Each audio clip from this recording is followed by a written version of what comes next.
Guys, intro time. Wait, which intro? The wisdom check. Oh, good. Wait, no. I thought we were keeping the old intro. What's wrong with the old one? People like that one. It was too long. Yeah. Too many fucking gifs. Yeah. But can we keep the part where I yell more? No. But it's the intro to end all intros. I got like what? 2 lines last time? Do you want more lines, Tim? Well, no, not really. In a world without answers. Yeah. Wait, you want to start with that? Here we go, exactly like last time. Wait, okay, so we're doing the exact same way? Let's start with Smoky Bar. No. It's a new season. We have to have a new intro. More.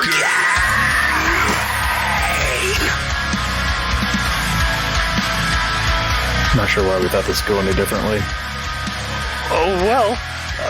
Welcome, everyone, to the Wisdom Check, where Jeff and Dustin welcome a guest every week to talk about Dungeons and Dragons. Welcome. This is ridiculous. I'm starting the stream now. Wait, where's my die at? Well, we can't start until I botch, and it's not an intro unless I'm botching. You're on. Hey. What's going on, everyone? Welcome to the Wisdom Check. We are here, as always. I'm Jeff.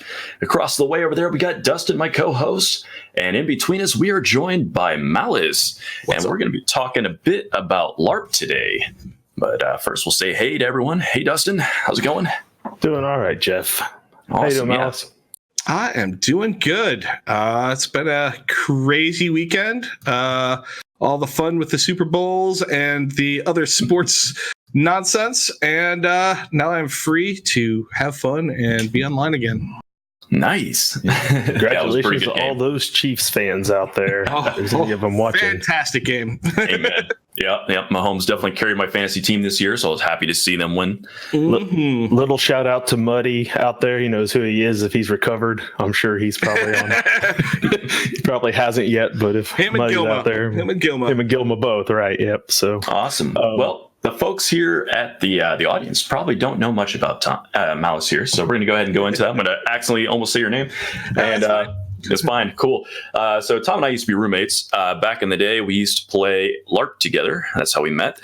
Action role play. Live action role playing, indeed, over in the Champaign-Urbana area. And in addition to that, you've worked on some video games, including Warhammer Online. Where you were doing quest development, if I'm not mistaken, right? Yes, did quest development and kind of decorate. Nice. Yeah, so that was pretty cool stuff. If you didn't get a chance to play the game, it was pretty fun. The end game maybe had some problems, but the early game, the part that I played, the part that excellent. I worked on worked just fine. I can blame that on another department. So the thing we did the most of, though, is we did play a ton of LARP together. So we're going to talk about that a little later. But first, I'd like to know how you got into gaming in the first place. Ooh. Yeah. So this one day when I was a little wee lad, I think I got pulled into D&D around the age of 9. Nice. Friend who was actually kind of one of the big socialites in school, but he happened to live near me, was like, hey, I got this thing and you want to play? And I'm like, okay. So I got wrapped up into this, and the only particular memories I have of it were I remember doing a lot of Sphinx riddles and things like that. I remember sitting there working really hard on my mind to figure out riddles and a lot of the cool traps and stuff like that. Then we'll just cut past the part where mother decides that this is what drives son into psychotic episodes because of the time period in reality where everybody was like, oh my God, it's like worshiping the devil. Mm-hmm. And through my basic D&D out, I had the box set. I still have the little blue dice, the original blue dice that came with that set, where you actually had to take a crayon and fill in the numbers. They're just etched in. Yeah. Then I really didn't do any gaming until like, I want to say I started getting into video games. I got into muds and mushes in college. Thank you for helping me fail.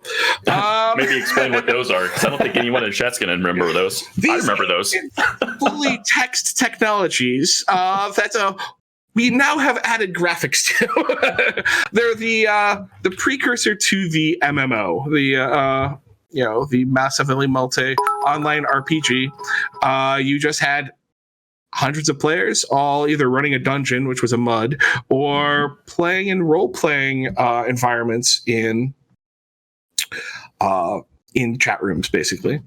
Oddly enough, so White Wolf had come out in, what was that, 91-ish? I think so. We thought that was such a fantastically awesome game, but we had really no idea how to play it.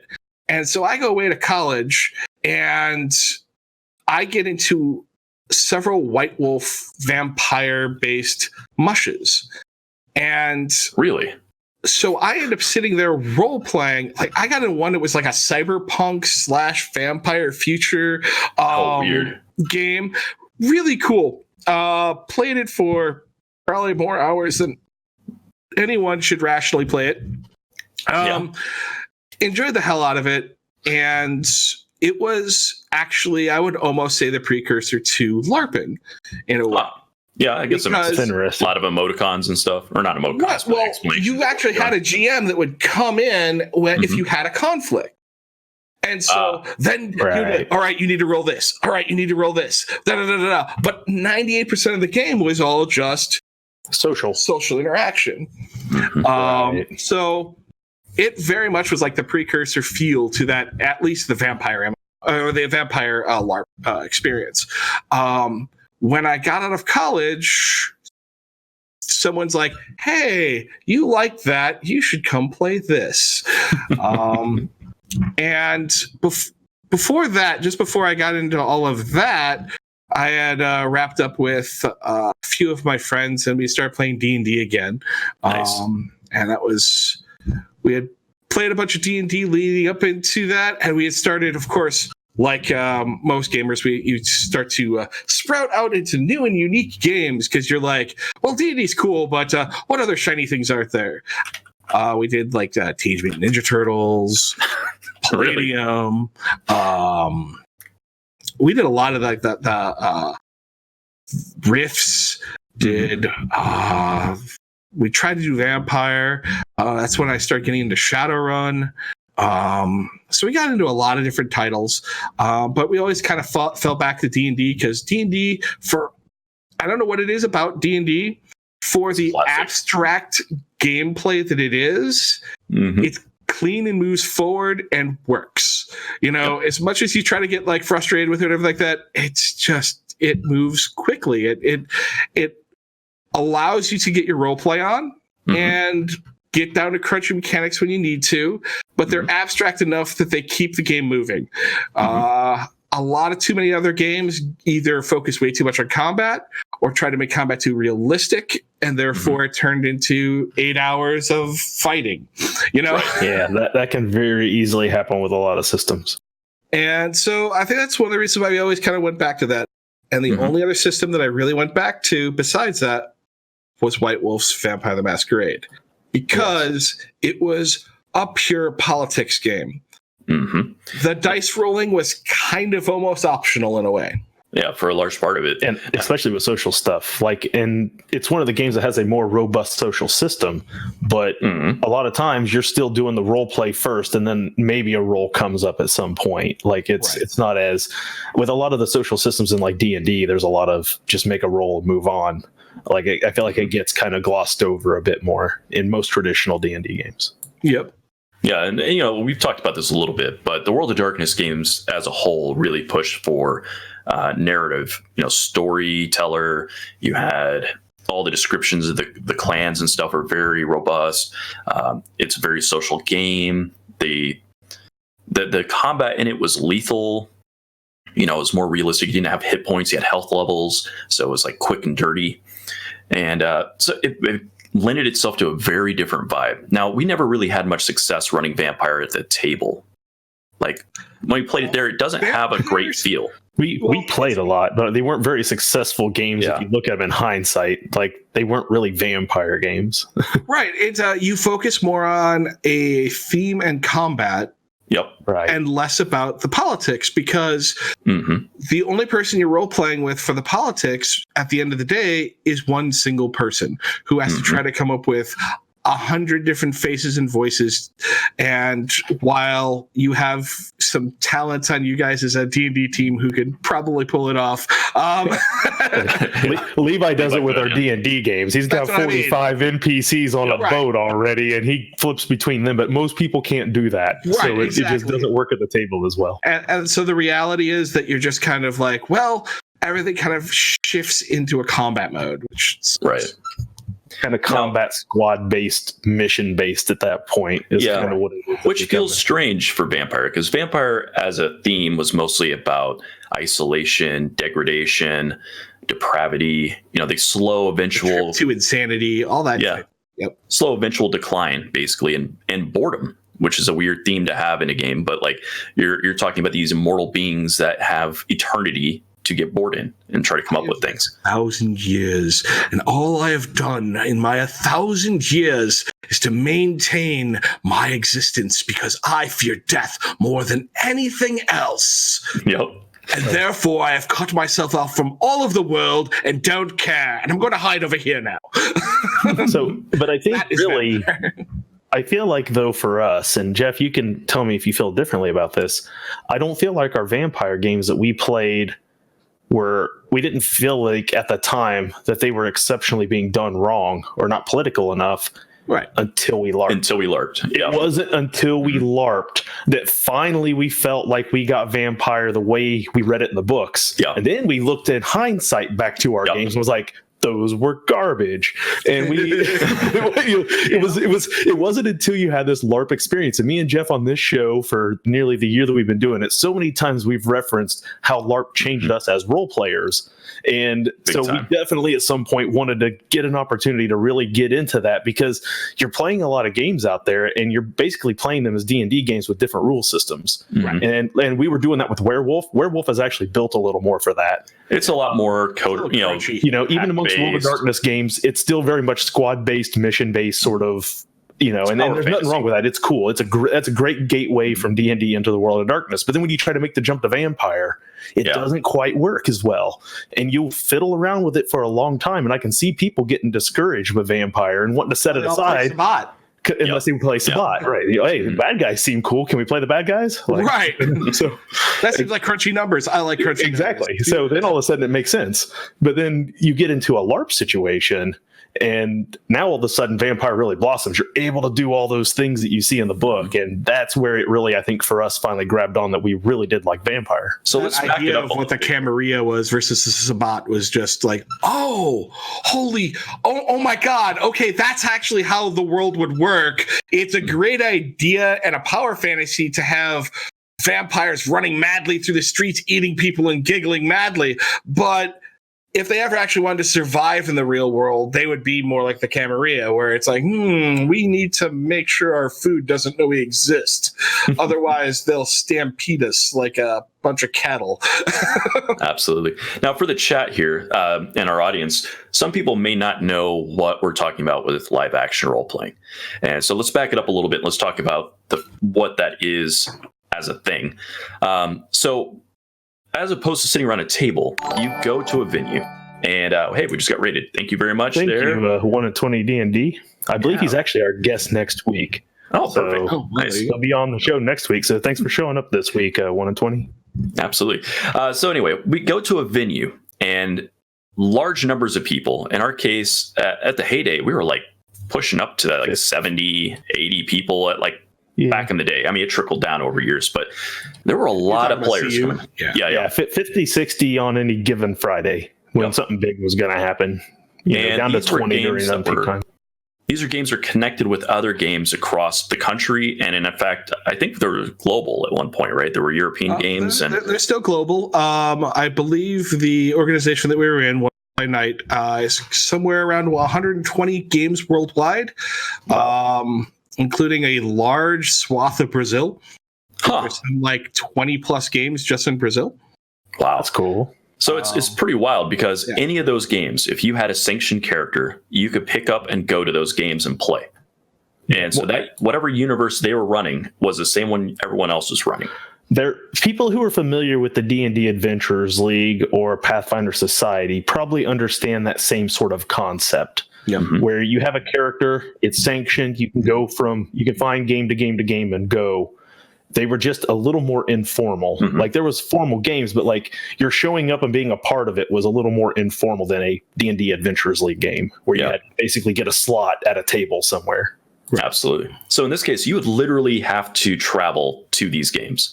Yeah. And you would appear. And during a game session. A lot. Yeah, you did. You did.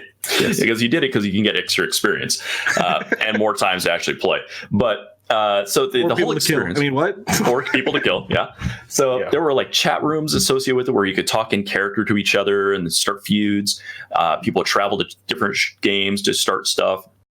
And in these games, you physically embody your character. So you had a character sheet and statistics. Everything was handled with rock, paper, scissors, and some game mechanics behind the scenes. But everything else was how you conducted yourself, what words you spoke, what way you carried your body. That was a very different experience. And so with that, we have some different ideas about how these games play out.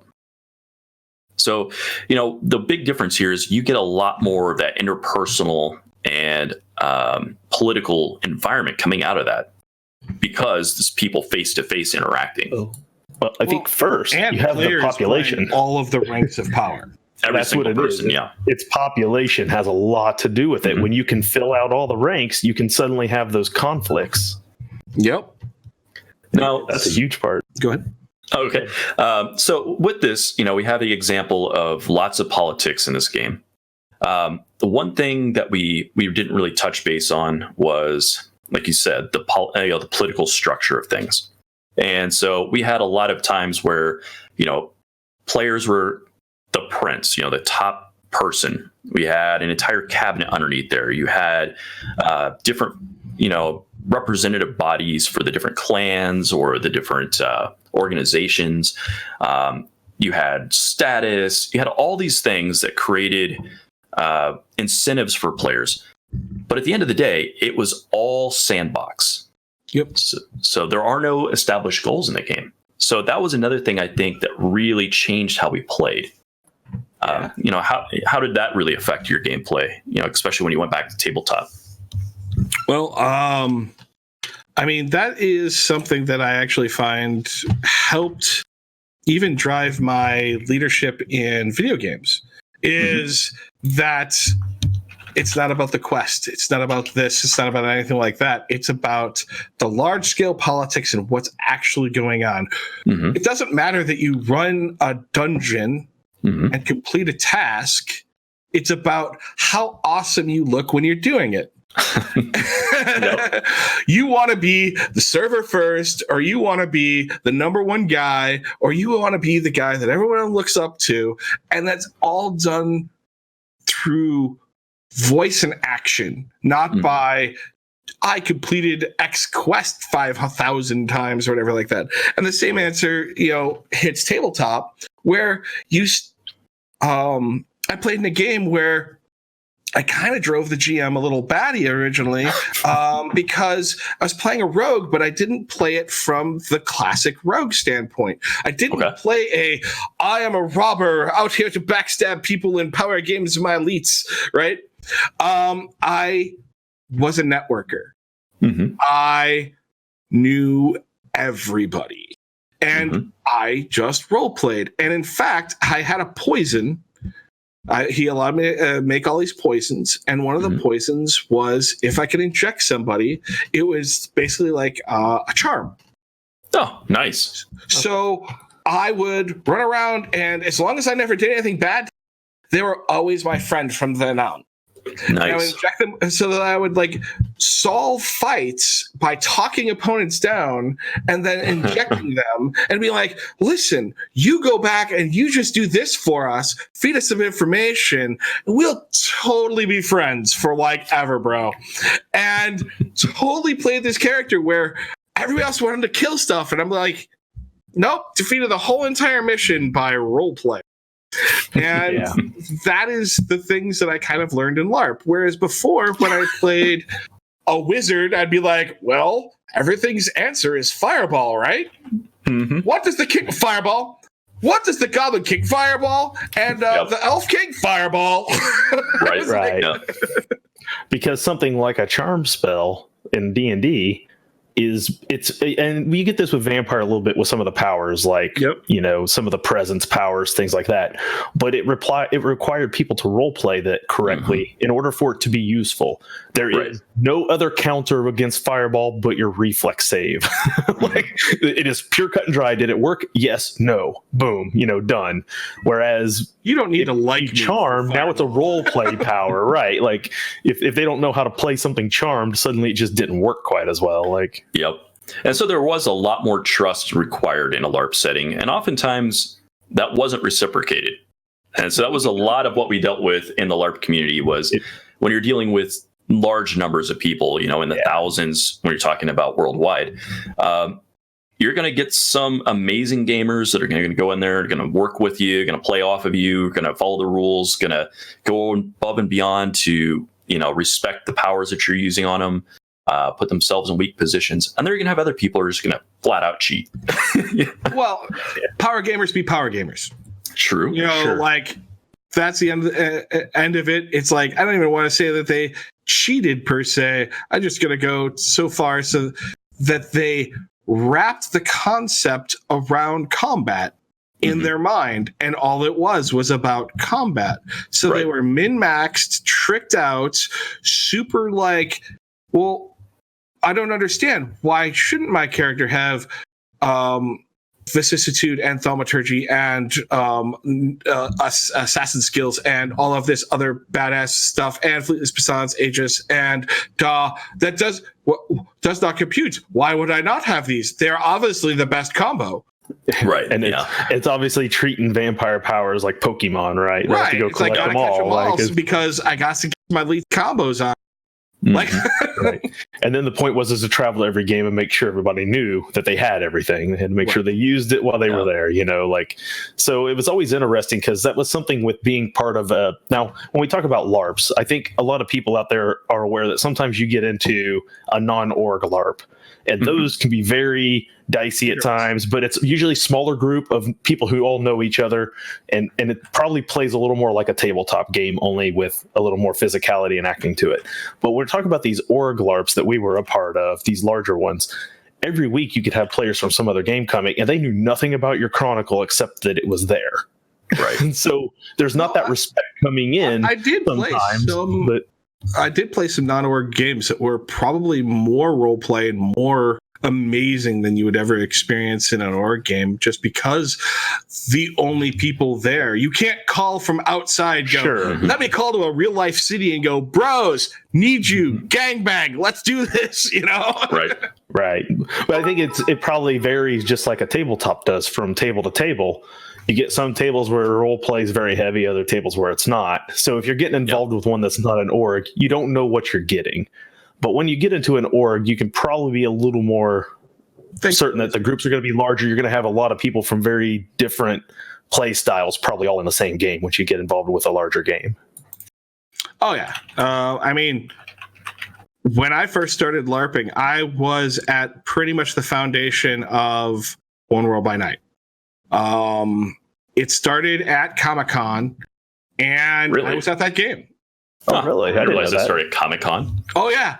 The One World by Night was basically formed at Comic-Con. There was a independent LARP in Chicago, and there was an independent LARP in Downers. No, what town was it? Anyways, a burb in Chicago. And those two games came together to run the first group game out of Comic-Con, Chicago Comic-Con, and they invited an independent game from the East Coast in Virginia. Those three games came together for the Chicago Comic-Con, and that was the day that OWBN was born. Interesting. I had no idea about that. And I was playing a Sabbat. Oh, perfect. Running around being chaotic crazy, I was a follower of Set, and I actually got captured spying on, if you guys might remember this old name, the First Family. Yep. Okay. Spying on the First Family for the Sabbat, and got caught. And they were like, blood tested me, and were like, you're a Setite? And threw me to the Setites. Huh. The Setites were like, oh, welcome. Oh, you're not actually a Setite, are you? Oh, time for retraining. Oh, brutal. Yeah, and for the Right. people at home that may not be hip to the vampire lore in the old Yes. Masquerade days, so the whole game world was kind of divided, as we kind of alluded to earlier, between two factions. So there was the Camarilla,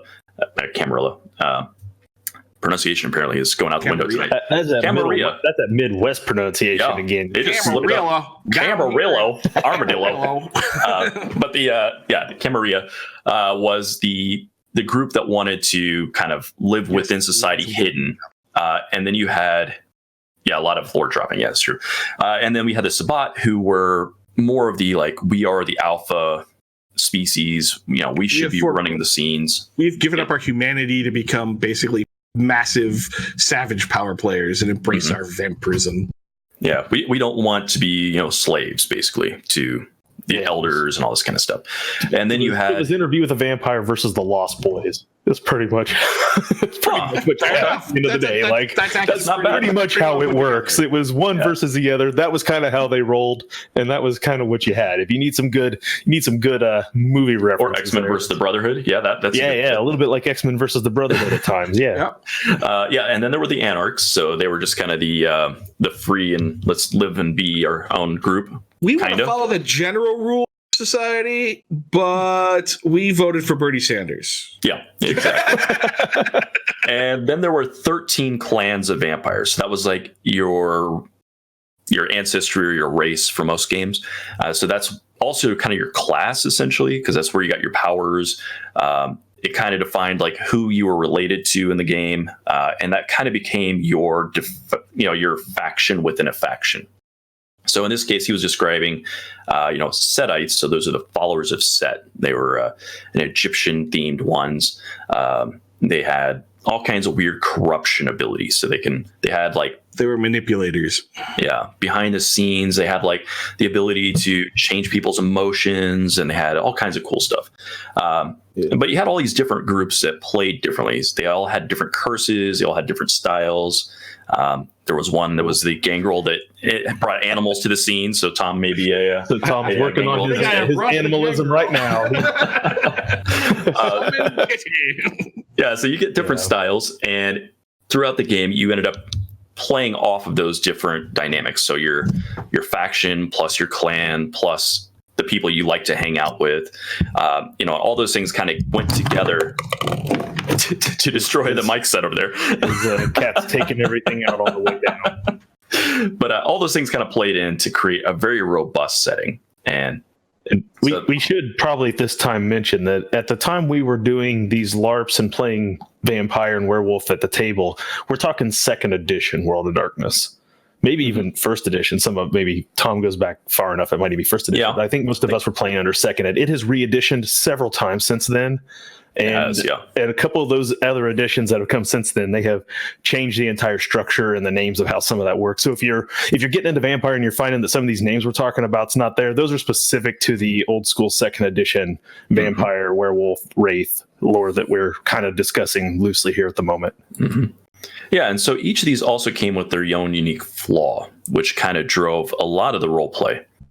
So like you had the Nosferatu, which were hideously deformed monsters. Like they were, normal people, but they were, these ugly people. You had like the Toreador, who were like the super artists that could get entranced by looking at something beautiful. You had the Ventru, who were like the aristocratic lords who, they had a feeding restriction, I think it was. So they were very peculiar. Yeah, they were really peculiar about what they would or would not feed on. That was Ventru, yeah. Yep. So you had all these different ones that played a little weird, relative to one another. And so it made for a really cool experience. Yeah, Torior very much like Louis from Interview. Yeah. That's good way of doing it. It's very true. Hey, and by the way, thanks for stopping by there, Joker. It's good to see you. So, yeah. One of the things I know when a lot of people that I've had some discussions with people about LARP, because when they started watching this show, we've referenced LARP a lot, and about how it's, I think one of the things that when you go to an org LARP, one of the first things that you will learn very quickly, well, the first one is that there's no ST there for you, like necessarily. You got to do your own thing. That's the first thing you learn, is that sandbox mentality of nothing's going to happen interesting for me tonight unless I make it happen. Taking control of your own narrative is the first thing you will learn when you go to a LARP. Yep. Second is that this is the first time probably in any role player's experience where they're going to get into a game that is structured for PvP. Correct. Yeah. And that is something that people do not get used to very quickly. Mm-hmm. Now, it kind of looks like our guest may have lost his headphones. Yeah, I'm sorry. I am now back. Perfect. He's back. All right. So what I was just saying, in case you didn't catch me there, Malice, was that LARP was the first time I got into a tabletop role playing experience, even live action, where it was geared for PvP. One of the rare times you see that. Most game tables, it's cooperative, but LARP, everything is on the table. Everyone is your enemy, even your friends. Like a lot of times. Yeah, paranoia was a big theme. Everyone was out to get each other. It was a lot of like, if you've ever watched House of Cards, that kind of stuff that they were doing, those political games where they're, setting somebody up, they're double speaking. There's like a long game where they set dominoes, they're leveraging each other, blackmailing, manipulation, all that stuff.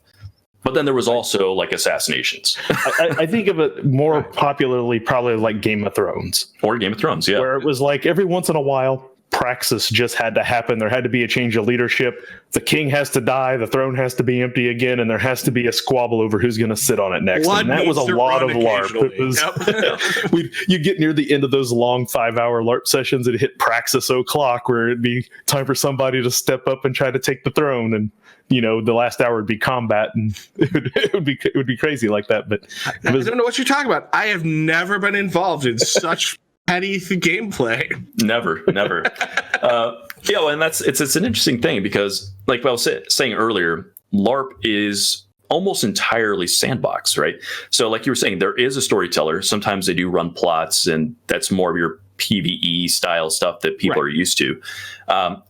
But for the vast majority of the time, like 90+%, it's whatever players are creating and doing and how they're interacting with one another that made or broke the game. And that's an adjustment that most people have a lot of trouble with. The standard Dungeons and Dragons gamer is used to having a game kind of created whole cloth for them, centered around them, what they want to do. And LARP was definitely not that. And I think that's why it really radically changed the way we play. Yeah. In a way, though, what I kind of run into in the greater scope is the power players in LARP tended to be the DMs. Oh, interesting. That's probably true. Control freaks, huh? Well, they're the control freaks. They're the people who actually know how to write a story, right? That's true too. Yeah. So, like myself, as both a person who runs a D&D game, who runs a online community for now 20 years, and has done all of these things, like it was kind of natural for me to be a quest generator. I wanted to be the video game click on me and get the quest, And so as a high level character, I would stand around and I'd be like, I need you to do this. I want you to succeed in doing this. I need this guy assassinated. I need this.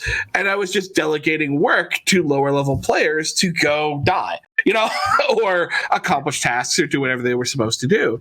And so I was a quest generator for the most part. Yep. And a lot of higher level players were good at that. Yeah. And you need that. And it was one of the first times where, and because maybe there were DMs, but it was the first time where I was ever in a game experience where the PvE, the quests that was going on, were often generated by the previous PvP. And then when you would do the quest, things would happen, and it would create the next set of PvP, which would then create the next set of quests that the DMs would come back to the next game with now missions to do based on the PvP that happened that was based on the previous missions. So it was almost like the PvP and the PvE were married in a way. Sometimes things came out of left field. The DM would one of the STs would just get some crazy new idea in their head and come to game with it. And you had no clue what it was going on. No one was attached to it. It was your baby. You got to run with it. But eventually other people would get involved. They'd hear about it. Next thing you know, they were coming for you because you probably screwed something up and there was politics to be had from it. And I'll give you a perfect example of that is I played a character who evidently pissed off the wrong people, was set up to die, all of his allies were basically convinced that I had done some horrible thing that I had not done, and that he had convinced his allies, my own allies, to like kill me. And this happened, but it triggered 8 months of bloodbath. Like, all of my allies started to realize that they had been duped. And the people that duped them died. The people that killed me died. Like, it was just like it was like a full reset of just everyone killing everybody because all of a sudden they realized, what did we do? We took the nicest guy in the world and totally believed the prince that I was actually secretly like some evil, crazy person. And we just bought that. And it's amazing if somebody can work that angle too. I mean, when you think about it, the leverage you have to create is immense to do that, you know? So, I mean, hats off to the people who are able to pull this off. But there is kind of a weird thing that happens in LARP that I found affected some players more than others. But because it's you that is being outsmarted, or because it's you who are being made to be more or less popular, some people have a hard time with that. You know, separating that from you personally versus the character. You're not wrong, especially if you feel like you're actually being cheated. Yeah. Or being targeted for some reason, like personally I'm targeted. not going to lie. My very first character, I was in tears at its death. Yeah. Because people straight up cheated to get rid of my character. They were just like, nope. And this happens, and nope, and this happens. And a storyteller basically went through this lineage of things of how I was dying. And I'm like, but I could do this to get out of it. Nope, it doesn't work that way now. Nope, this, that, and the other thing. And I was just like, why are you doing this? Like, we have not systematically gone around and terrorized your game. Even though I was playing Sabat, like, we were playing manipulation. We were not just summarily executing people because we were bored. Like, we were playing a politics game just from the dark side. And why are you doing this? And that feeling of someone being a traitor to you, that like I, not in a game, but like in a real life scenario now, why would you cheat me like this? What brings you to that point? And that could be a highly emotional experience. I mean, and very, very frustrating. Very, very frustrating. Yeah, it's weird too, because this is one place where most of the time the only interaction you have with these players happens to be their character interactions with you. So you don't have any like built-in trust with these players. You don't know their personality outside a game. All you know is that person hates me because their character hates me, you know? And that was a big thing that Dustin and I tried to work on when we were STs, was trying to build the community outside of the game to say, hey, we're cool with each other. We're playing characters that hate each other. But at the end of the day, we're trying to create a game together. So we're trying to have fun, you know? I was always a fan of doing the after game dinners. Yeah. Like we go to the restaurants or wherever. I need to sit down and decompress with these people and go, hey, we're all cool having fun doing this fun thing. Even though I know you're plotting against me to murder me, you freaking asshole. Can I buy you breakfast? Like, and when those games ended, it was breakfast. Super late night games, of course.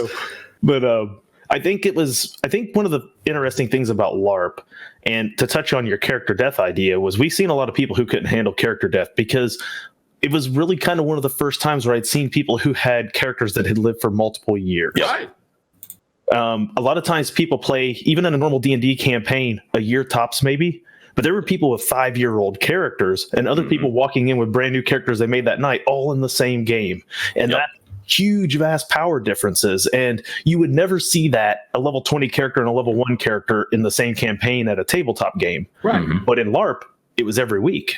And by the game itself, that was expected, right? Part of what the game was about was these mass power differentials and these elders versus the neonates, And things you would normally only see a DM running as an NPC were other players. And it just took a while to get used to that idea too, that this guy really can one-shot me almost. Like, it's really almost just over if he decides to kill me. Like, I mean, I don't remember if you guys knew me originally for my character Camille, or if you remembered my Sangtao. Sangtao was where I know we first met you. When I played Camille, I played that character 5 years. God. And at the time, that was height of my addiction. So I was traveling to games and pulling 8 XP a month. Which, for those watching, you'd get experience at the end of the night. Usually it was like 5, I think it was. No, you got 1 for showing up to a game. 1 for an RP maybe award. Maybe a role play award. Wow. Maybe earn 2. Yeah, I was traveling to that many games between Wisconsin, Illinois, basically all of the Midwest every month. Yeah. So now min-max my XP. what Jeff is referencing is when he ST'd and when I ST'd, we were doing Vampire the Requiem and we'd broken away from the org, and it had normal tabletop XP spending. They were different. So we did give out, I think, 5 a night for those, and then roleplay award on top. But back in the org days, it was 1 per game session that you showed up to. So. Yeah, so we had a question from chat from Joker. I ended up typing out the answer, but they were asking if we ever played any other type of LARP, in particular one called Legend of the Five Rings, which is a Asian themed kind of samurai Bushido kind of. I was always really interested in it because they did have a really complex social system in it. The politics seemed really interesting, but there just wasn't a group doing it around us, and I've never played that game in any format. Let's frame it a little bit. I've never seen LO5R as a LARP. I've played it as a tabletop game, and I played it as a card game. But I have played buffer level LARPs, so we can go into that. Oh, that'd be an interesting one. I was just going to state that I think that what Joker's got I don't know how old Joker is. I mean, he might be around our age if he's that big of a vampire fan, but we're talking, the late 90s, early 2000s. It was all the Matrix. Matrix was all the buzz. Like, people in black trench coats with black sunglasses in the middle of the night was kind of like the thing. So some of these other genres, they weren't nearly as ingrained into what society was really into at the time. Anti-heroes were the coolest thing ever. So, it very much pushed that World of Darkness vibe into a lot of what was going on. Yeah, there was a goth culture, punk was bigger. You just didn't see these other things like Crouching Tiger, Hidden Dragon hadn't come out yet. To maybe get people interested in something like Legends of the Five Rings, but there just wasn't that much of a culture push for that at the time.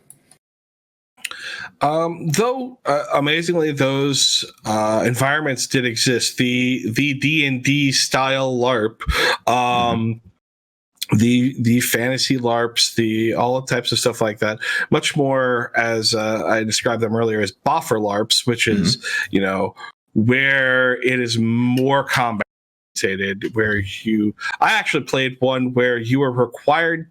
If you wanted the armor class, you were required to actually wear the armor. Yeah. Oh, wow. So I actually own chainmail to play this game. Let's just say that there's a bit of a price cliff there to get in, right? I mean, just a little bit. You could show up in a rag, I guess, but because in LARP, you were always willing to. It was always kind of frowned upon if you put on the $300 suit card on your chest and walked around with it for the night. At least put on a suit and then claim it's the $300 suit. But so the best thing that we used to see is guy walks in, street clothes, playing the game with a card stuck to his chest that says wearing Armani suit. So we actually had a guy in Chicago who got a big promotion. He works for the guys who do most of your editing software for Photoshop and all that stuff like that. He works for that company. He makes a lot of money now. He is well into the 6 digits. And so he showed up to LARP in an Armani suit with a tag on it that said street clothes. That's like one of the best trolls ever. That's amazing. Oh, that's beautiful. I love that. That's awesome. So many people went the other way with it. He was the one guy who could go the other direction. Marcus for the awesome deal. Oh man, that's great. So these boffer LARPs, a lot of people were talking. Like last week, our guest was talking about how he did those sorts of LARPs, and I've never actually played it, but I have hung out with the people who do like the foam weapons, and done a little bit of it, and it is freaking hard. So yeah, it's a workout. No joke. It's nerd workout. And you can get injured. The group we were going to try to recruit to come hang out with us at our game, we traveled over to their practices and we went to one of their events, and they had a knight ceremony where somebody was trying to rank up to be a knight. And, in most games you think... Was that Dagger Ear? I don't think it was Dagger Ear. It was something else in that same idea. But they had a tradition where to get to this rank, you had to face everyone who had that rank or higher on the field. And then you had to stay up all night, for real, and then do all these fights. Yep. And there was some other event that you had to do that was another endurance trial thing. And when I was watching some of these guys fight, they would hit each other in the legs and literally take themselves out, just chop them down, you're, ass over tea kettle, face planting on the ground.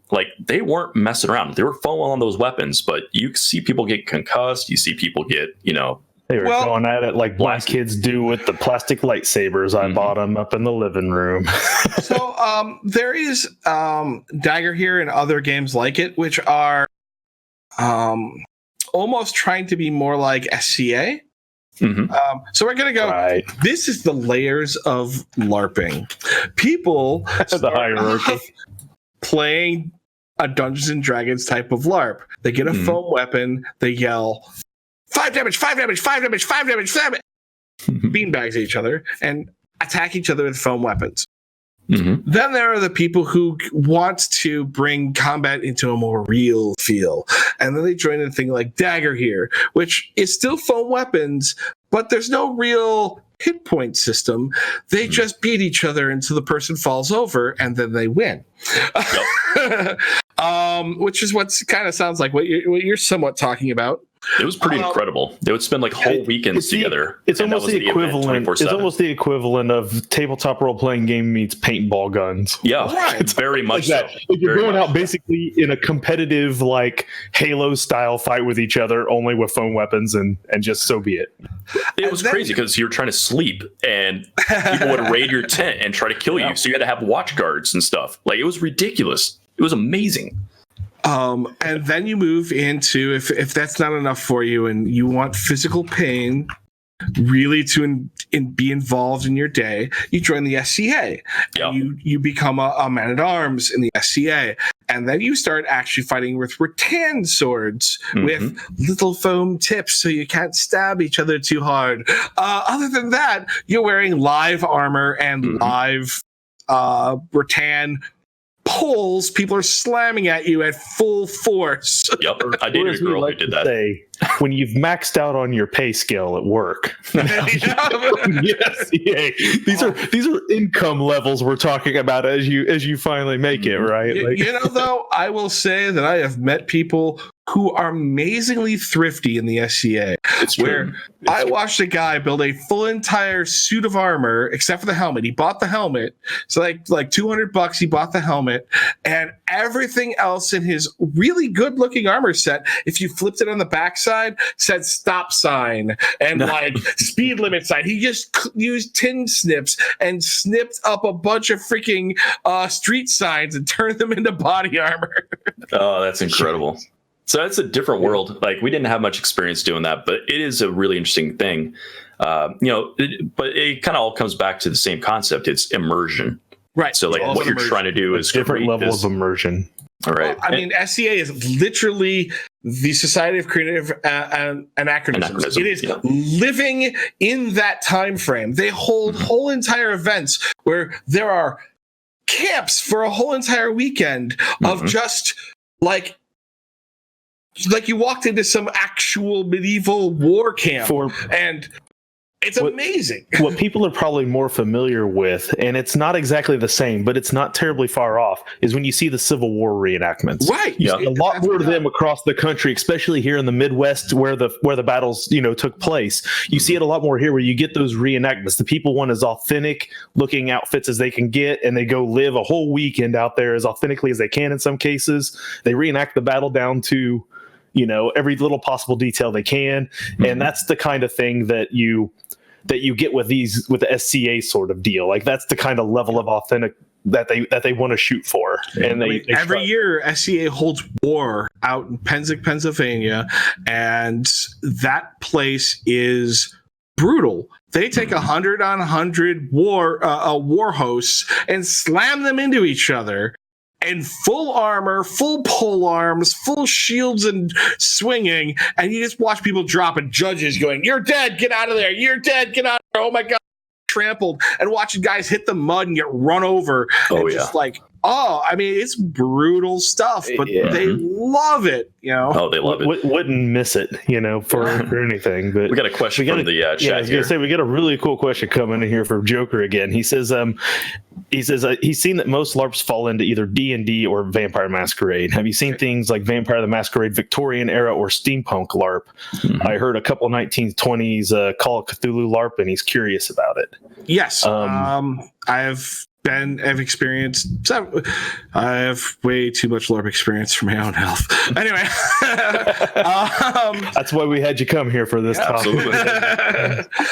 Steampunk LARPs, very cool. Some very interesting ones out there. Especially if you go to Gen Con and places like that, you'll find some great one shots. For that content. I haven't played a Call of Cthulhu one, but I did watch one get played where they were literally using PVC pipe and pool noodles, and they were pulling a cloth over them so that they looked like tentacles, and they were like, "Wah!" and attacking each other. It was actually looked really good for a quick slam together PVC pipe and pool noodles. It's like. And so, Cthulhu is, you don't fight monsters all that much. You hope not. Running for your life. So, it was more of the surprise. It jumps out. Run away. So, there's some really cool sci-fi ones out there now. Steampunk is actually a pretty popular genre right now. Yeah, especially for LARP. The costuming. The kind of the death of the goth movement turned into the steampunk movement. Very much so. And so a lot of people moved into steampunk LARPing.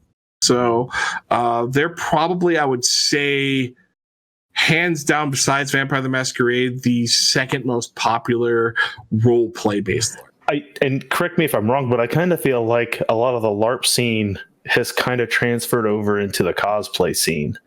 Where I think you see a fair amount of crossover between people who had started out LARPers, got into costuming their character, and has taken that to where now it's not even the game anymore. They're costuming all sorts of things at conventions. They go around doing just the costuming aspect of it. They maybe in some cases have left the gaming part behind. Yeah, or they're Ren Fairers, and they Ren Fair even. The whole Ren Fair. I dress up, I run around, I act like I'm in 14th century Europe. Well, it's amazing how much of a difference a costume makes.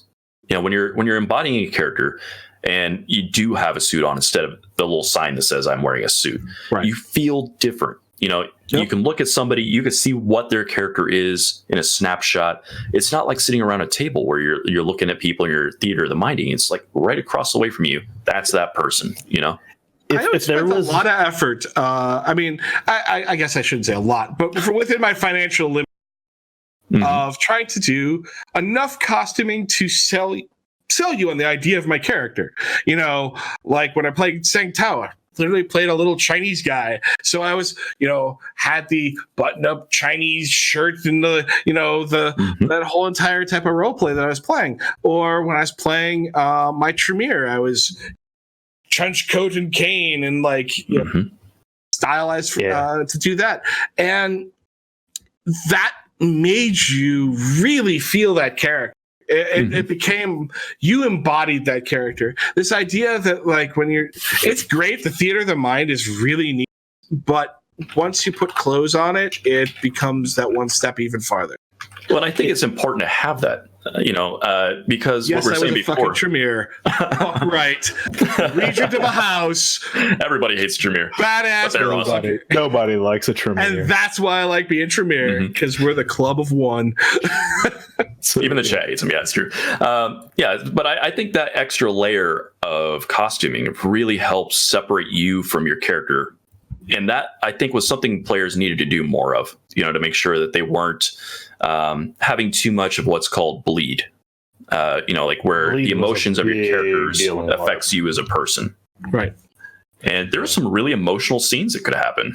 Not even combat necessarily, but just things that would happen, like dark stuff or betrayals, like you were saying. Things would happen that would just really rattle people. I was in a very confrontational scene, and I was playing Sang Tao, actually. Mm-hmm. And to understand, I was playing very racist sounding, really bad accent, very, very quiet character. I was Sang Tao. And I had a guy get in my face, playing a Giovanni, basically mobsters. And he's getting in my face. And I'm just like, I use this ability in Presence called Majesty, which basically made you awesome. Everyone loves you. You were majestic. You were like, oh. One of them so-called roleplay powers, right? Right. Mm-hmm. Total roleplay power, right? Guy decides he isn't going to roleplay Majesty. Yep, like the charm spell I mentioned. And he rolls into my face and starts yelling at me. And I just, at an emotional level, I kicked in the, I have Majesty up! You will obey what I have to say! These are the rules of the game! Now shut up! And he was just like, yes. Now I go back to playing Sang Tao. But it was this moment where I felt so betrayed by this player who I gave a lot of respect to, who just decided to ignore this role play power. And it's like, I'm not asking you to run off a cliff and kill yourself. I'm asking you to back the fuck down, right? And he just couldn't do it. And I ended up having to snap on him, but yeah, those are the emotional wrap-ups that you get into that game where you're just like, no, these are the rules. Freaking play by them. Yeah, it's a tough thing to do. And like we said, there was always those powers that required other players to role play, and your power level was as good as their ability to role play it. And Presence and Majesty was definitely one of those powers. It was just that one, and probably Dominate. Dominate was probably worse than Presence, but it was those two for sure were hard to do. Because Presence, the only subtle mechanic system was he couldn't attack me. Right. But other than that, everything else is role play aspect to that. Yeah, that's an interesting thing coming from the chat here. Joker was saying that this is one of the reasons why Mage seems to be impossible to LARP. I cannot fathom a Mage LARP. That seems for the people who don't know, Mage was another one of the World of Darkness games. Very interesting concept. People were magic users. They could will things into existence. I guess kind of like Green Lantern, essentially. But if they did things out of their way, paradox effects would happen. The world would snap back at them. And so there's real squishy rule set. But unlike a D&D mage, you don't throw a lightning bolt because you have lightning bolt as a spell.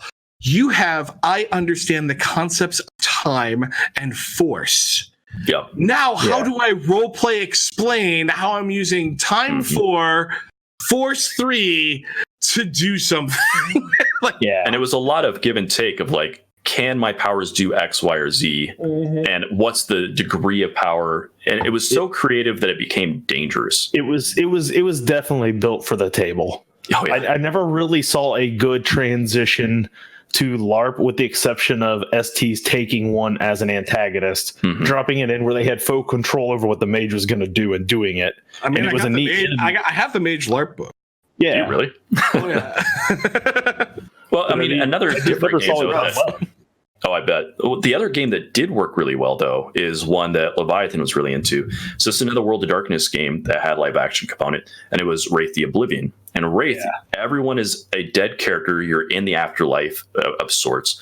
And it's this gloomy, terrible place. You're circling oblivion, essentially. You're kind of in a weird purgatory state. And everything is about emotions. Yeah. And so it was really interesting, had tons of like emotional ties, like everything in it was very built off of that. And it was isolated pretty much from the rest of the games, whereas the other games kind of interplayed a little bit. So that was one I thought worked really well. Unless you were Giovanni. Well, unless you're Giovanni, there's always that one group in every other game that had the ability to mess with the wraiths. And then that was it. That was like the only groups that touched them, right? Like werewolves always had that one group that could deal with spirits, and then Wraith would count as a spirit. And then there was the Giovanni for the vampires, and the people had certain magics for the mages. Like, so you always had like one or two like little crossover groups, but for the most part, the Deadlands were the Deadlands, and it was But like what Joker's saying in the chat there, and what Leviathan's been saying, that was a game where the players had to have a ton of trust with one another, because there were mechanics in it where the other players would play the id of that character or the shadow. And it was like something that would torment them.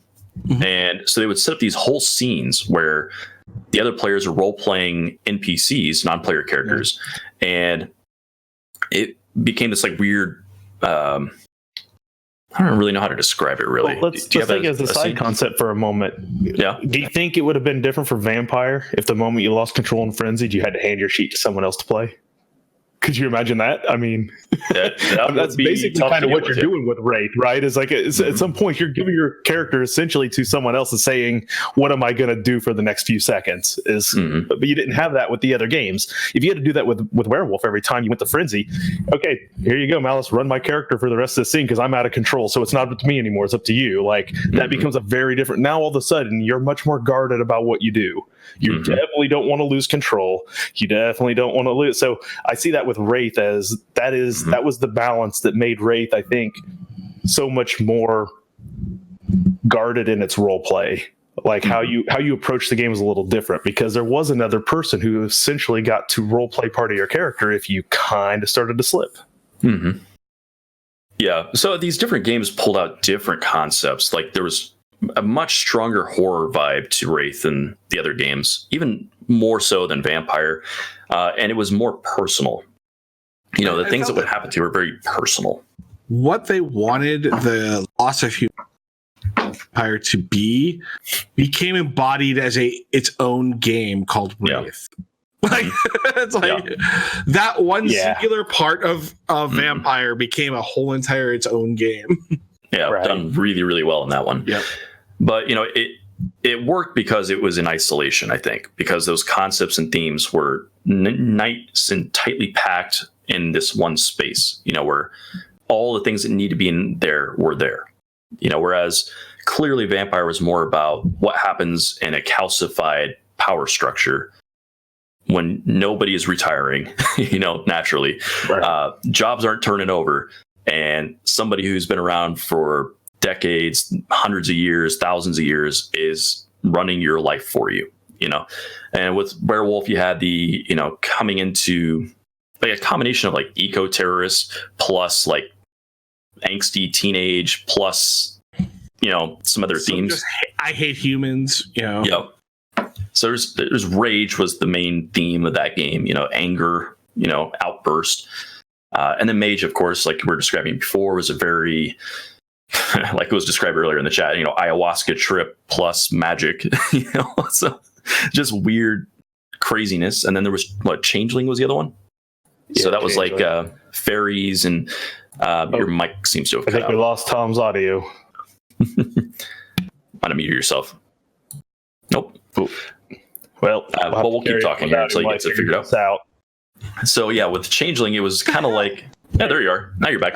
That was weird. I hit the button several times, like unmute. It does it sometimes. So yeah, we had Changeling, which is more like Pan's Labyrinth. You know, like that kind of dark fae kind of themes. I was always surprised that Changeling never picked up more of a fan base.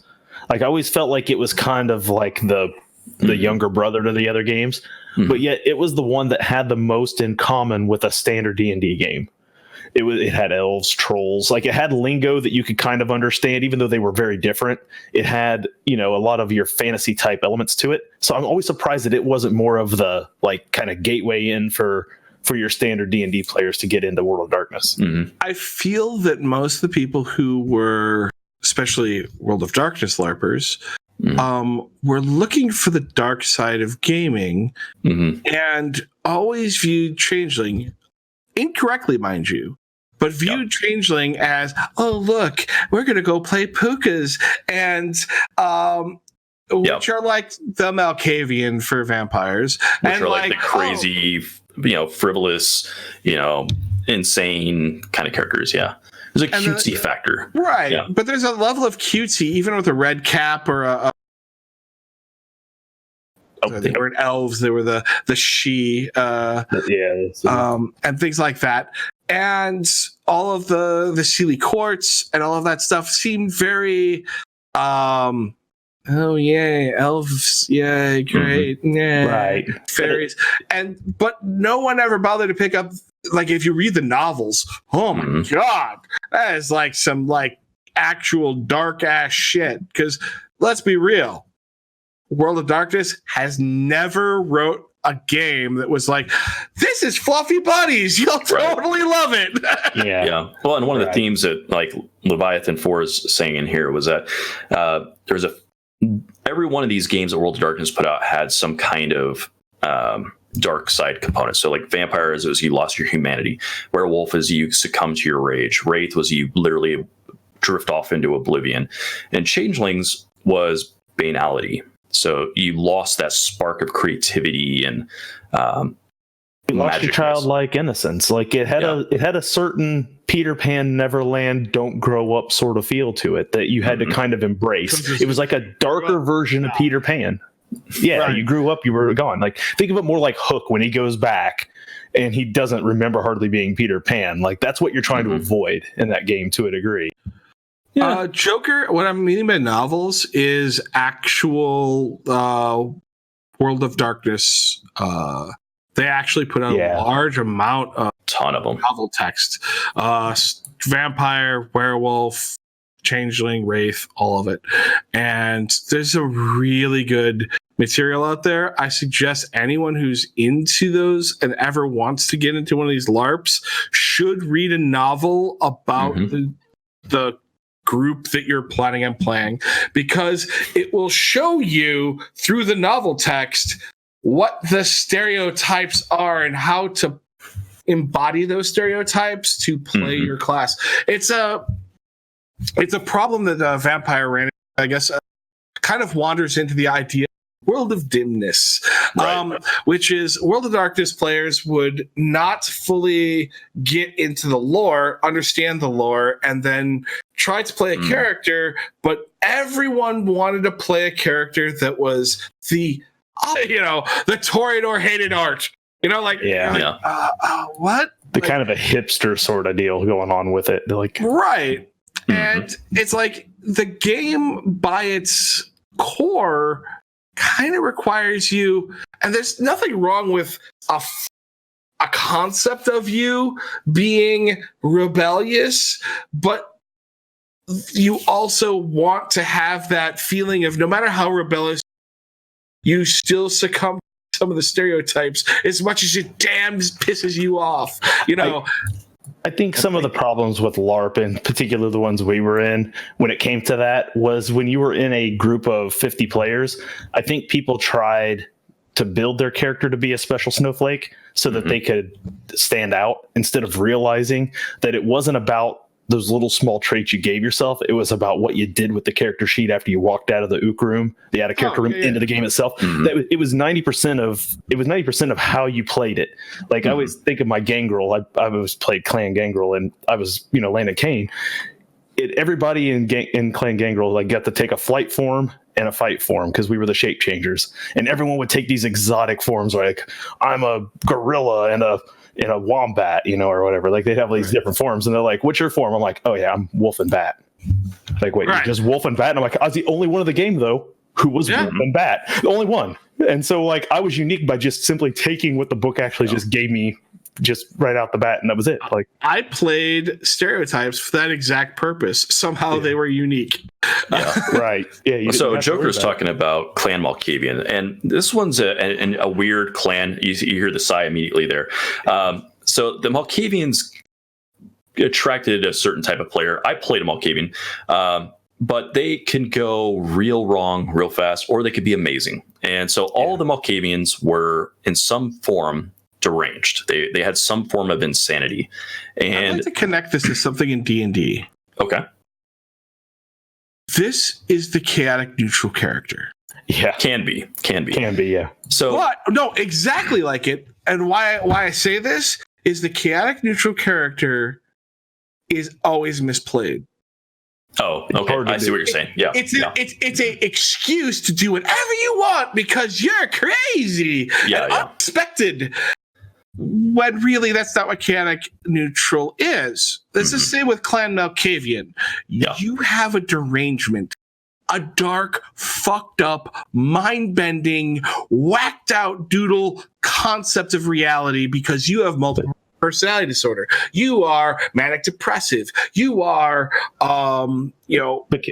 schizophrenic. You have real deep emotional problems that in day-to-day life we go through shit tons of therapy and drugs for. And they casually wipe it off as I'm just whacked. Could we be fair and say that in the 20 years since we LARPed, for most of us, it's been at least 10, if not 15 years. So we've come a long way to understanding what mental health is compared to what we were then. Like, I think a lot of it was a pure ignorance of how those mental health conditions were actually affected real people, and then try to put it into a supernatural sense with a Malkavian. I think a lot of people just didn't understand them. And I think they think of them wrong in the same way. I think a lot of like when you see like multiple personalities done in a TV show or a movie, it's typically not really how it works. Right. Yeah. But I think it was always like those extreme cases people always went to. So they felt like that clan and the powers that they had with the mentate had a higher level of power than what the powers really were, because no one understood how those effects really should be played out. It was another roleplay power that nobody understood. Yeah. So, I mean, they had the potential to be really, really good in the hands of a really good role player, right? Yeah. So if you were exploring the themes, because basically what happened to Malkavians is they'd be normal people. Some vampire that was Malkavian would bite them and turn them into a vampire. And at that instant, their mind is shattered in some way. And it's the captioning is doing some funny things. I said Georgia and Waukegan a second ago. It's weird. But these Wakanda forever. Yeah, I'm sure that's going to come out here real quick.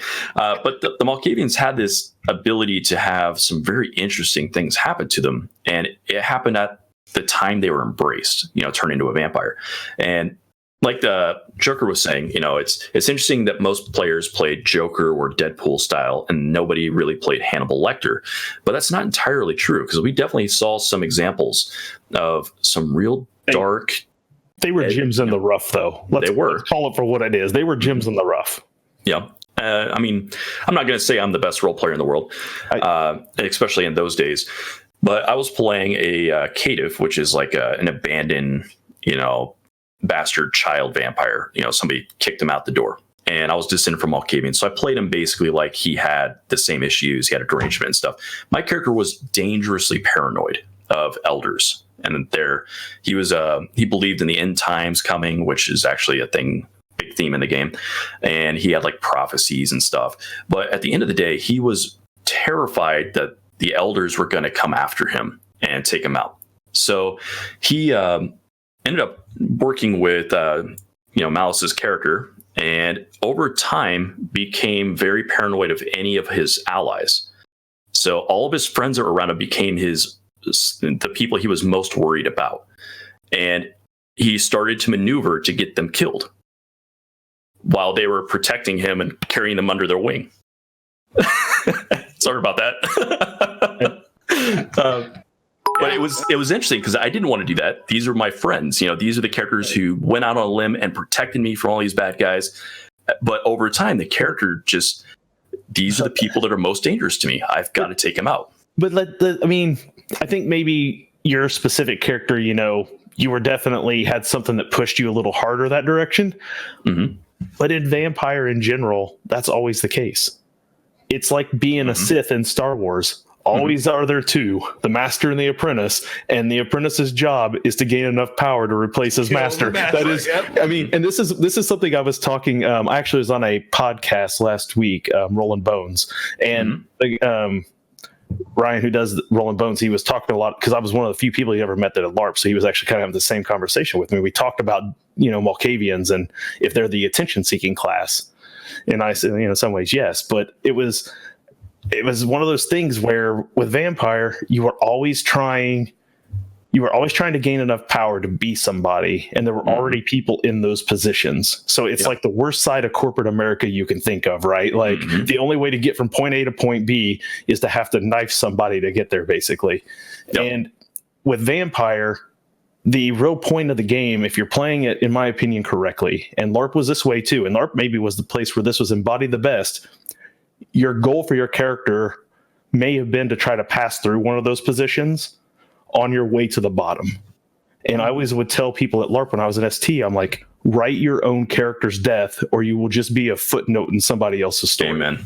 If you are not actively plotting your own character's demise, you are doing it wrong, because the only way you will get a fulfilling death in LARP is if you orchestrate it yourself, you put the pins into place, and you make it happen. Otherwise, you will just be an accidental death in somebody else's power struggle. And that was the truth. And it's the only game I've ever been in where that is the case. See, I view it differently. I viewed it from the idea when I was an ST, when I was running the game, and the org was new players would come in. I go, okay, so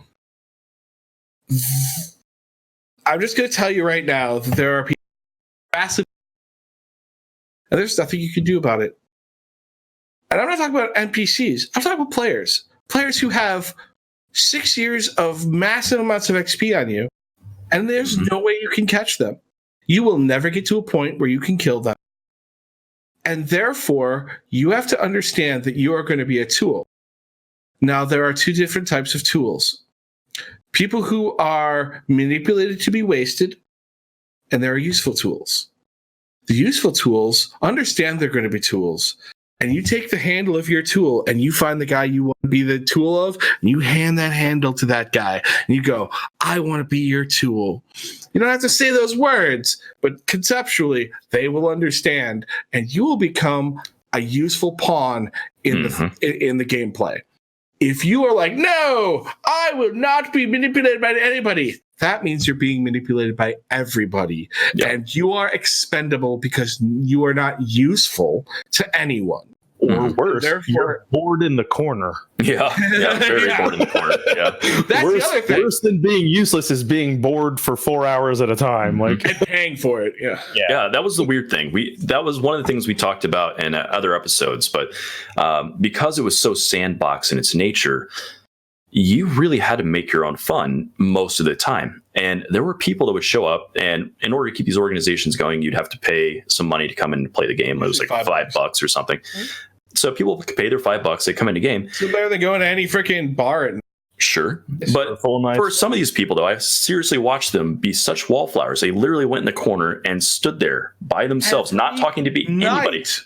Every week they would do this. Yep. Not say a thing to anybody, not do anything interesting, not get involved in anything, just be there. I was like, okay, I hope you're having a good time. You look bored out of your mind. I think for some of them, that was their social activity. Was they'd get to talk to a few people. That was their social outing for the week. They didn't really care much about the rest of it, and then they went home. Like, I spoke to a lot of them, especially when I was doing it, and it's like I was always trying to kind of gear content to them and things like that, because And they just- they're the people who a storyteller needs to gear content to, not the guy who's Prince. He knows how to create his own content, you know? Like, Right. Yeah. And as an ST, you're hoping that guy's creating content for others, and it's out of your hands. Like, right, exactly.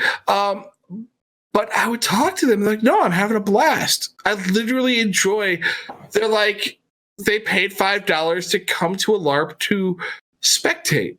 like watching a theater show happen in front of you. Theater show in front of them, Completely unscripted.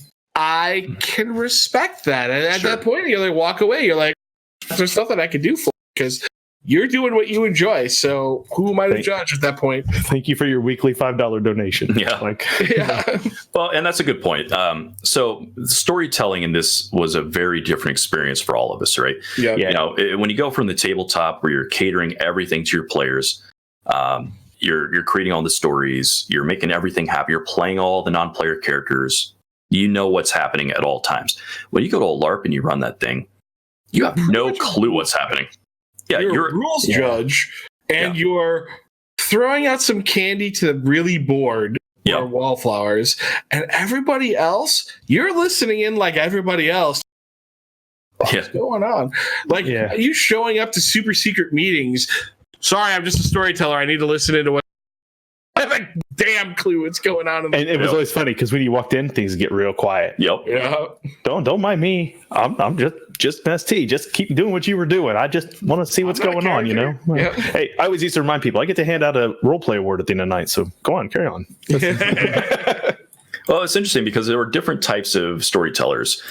You had the ones, Dustin was one of these that ran really big plots, you know, overarching things, had large, you know, action-oriented things, puzzles and, you know, NPCs and everything. You had some that were like, just like myself, I did a lot of like personal scenes, you know, like one-on-ones, a lot of them with like the new players. You had some people would run, you know, weird spirit plots and stuff. You know, there was always this like different vibes from each storyteller and what they felt needed to be injected or taken out of the game. And you can get very different dynamics out of the game, you know, depending on what the storyteller crew was. You know, how did you feel about that when you were an ST? Did you feel like you had a particular niche you were filling that you needed to fill in? Something like that? I mean, when I would do STing, I was always trying to push things and reward players for being stereotypes. Okay. Like, I was like, no. For the clans, by the way, we should specify. For the clans, not stereotypes otherwise, but for the clans. Yeah. Like, you're a Tremere. You should be researching magic. You shouldn't be running politics. Like, we had a guy who is running for politics, and I, as a ST, they didn't have a regent of the house at the time, which is a leader of the clan. And so I was playing it as an NPC. I had an NPC come in there until they could get someone who could step up. And so I was explaining to them, I'm like, no, we don't take the position of prince. That's not what we do. We puppet the prince. That is our job. We offer advice, we give power, and we prop up the people that want to be prince. And then when they die, we prop up the next guy. That's how we live forever. You know, like, and trying to teach people, like, you're a Toreador. This is art. Experience this. This is your existence. You know, you are a Ventru. You are everything that is a businessman. You are all about, you know, and I just went through and would try to drive home. These are what the stereotypes are. And this is what your elders want you to embody. It's all nice and good. That's why they chose you. Right. I mean, that's why they chose you, because this isn't in a way like you're technically as a vampire kind of like born again in a way, but like you were chosen. All right, folks. Looks like the internet hamsters fell off the wheel again. Bring you right back. Are we back? I think we're back. We're back. Take that, internet. All right, there we go. So good Lord. All right. Do a wisdom check to fix the internet. We oftentimes fail that, apparently. So we probably lost a lot of that audio we were just talking about. So we will probably go back to it. So where were we? We were talking about storytelling styles, things that come up in it, making sure people are focusing on stereotypes. Of the clans. And getting into making sure people are playing the game and making sure you nurture that, right? Focus on the genre of the game. It's not that you have to play in any way, shape, or an exact of that. There's always, like, what I always try to tell people is there's nothing wrong with being unique, but you still have to play the stereotype of the clan on top of being unique. So instead of being a Ventru who's a long-haired hippie, you want to be a long-haired hippie entrepreneur who is like done 32 startups and blah, blah, blah, blah, blah. That's how you play a hippie Ventru. You know, that's why they would pick you up, is because you're a massive machine of creating new companies and stuff like that. So they would pick you up for that reason. That doesn't mean you can't play the long-haired hippie, but you just got to learn how to balance that with why anybody would be your sire, you know? Right. Yeah, exactly. So now we're looking at time here. I want to make sure we touch base on your other stuff that you're working on. So we're going to transition, I think, unless you have anything else you really want to stress at this point about Vampire and LARP. There was one more thing I wanted to get, because it kind of got brought up a little, and this is something that I think LARP was the first place I was ever at where I experienced what you would now in modern day refer to as a safe space. When you were role playing, things where there were kind of like trigger words, things like that were kind of brought up. People who didn't want to deal with certain things. It was the first time I ever met people who were part of the like LGBTQA.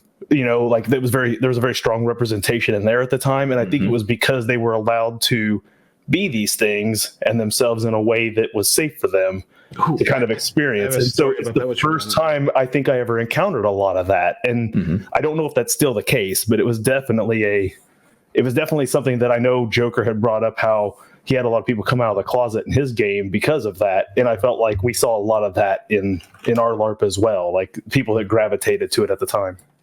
I'll bring up a perfect is there was a player I was trying to recruit to my coterie. And he's like, interesting, you know, role play wise. And then he's like, out of character, can we talk in another room? And I was like, sure, okay. And we walk in the other room, and he's like, I just want to let you know, man, I'm gay. And I'm like, are you hitting on me? He's like, no. Okay. So does your character want to join a coterie or not? What did I care what you did in your bedroom out of this game? I want your character to murder people for me. What? But it was interesting to, you know, as a person who is a cisgender male, all the white, all the bonuses. I got plus all 10. The bonuses is a good way to say it. I got plus 10 in birth. You know, like white privilege, white privilege. Yeah, all the good things that one could possibly sign up for if they were optional checkboxes. And I didn't understand originally this idea that like he wanted to make sure it was all right. That I wasn't going to freak out later on and be like, I don't want no damn expletive that's, you know, in my coterie. I want you out. You know, like, and I just... And this was 20 years ago even. I mean, you're talking 20, 25 years ago, like there were still a lot of very different views and treatments even back then versus now. Well, and that was the first place, Dustin, of when you're like, oh yeah, you vote Republican, you know, and you know that mindset, you know, like, and going into something like that and still being like, I don't know. Like, it was the first place where I saw people, I think, feel that they were playing a monster. And so somehow, because their character was this depraved or this bad, suddenly just coming out and telling you these other things about them was like, well, okay, that's cool. Like, you know, that's nothing compared to what your character's doing. Like, who cares? Like, it's luring women into his house and flesh off their bones. You being gay in real life, minuscule. Yeah, like in context, but it was a place where, and that's the thing with LARP, like we kind of hit on earlier, like it's a rare game where you get to physically embody your character so much, where you could see maybe the first time where somebody who appears as like male come in a dress, or vice versa, women in suits, like things like that you didn't see all the time at that point in time. It was regular to see it all the time at LARP. And so it was like, I think for me, I went to college for 4 years at a smaller school. We didn't see a lot of that at my school. This was the first place where I really got introduced to a lot of that, and where I became more accepting, understanding, and just getting to talk to people who were of these other inclinations that I had no other life experience except through this game. And so it was the first place, and I'm curious if the LARPs are still out there, if they still have that strong of a pull with those groups. I can't imagine they don't, but right. I mean, it's more normalized now. I think some of the appeal to the World of Darkness was that it was touching on that underground, the people that were marginalized. So we pulled heavily from the goth community. That's a traditionally more queer group. Right. I was about to say, is LGBTQ is huge in the goth underground movement. So it wasn't anything unusual to see. That's kind of why I was really thrown off, because I was I was a balance between a gamer and a goth. Like, I was a club kid, did all the other stuff at that time. Like, and it was kind of like, dude, like, we go to the gay bar all the time. Like, what are you talking about?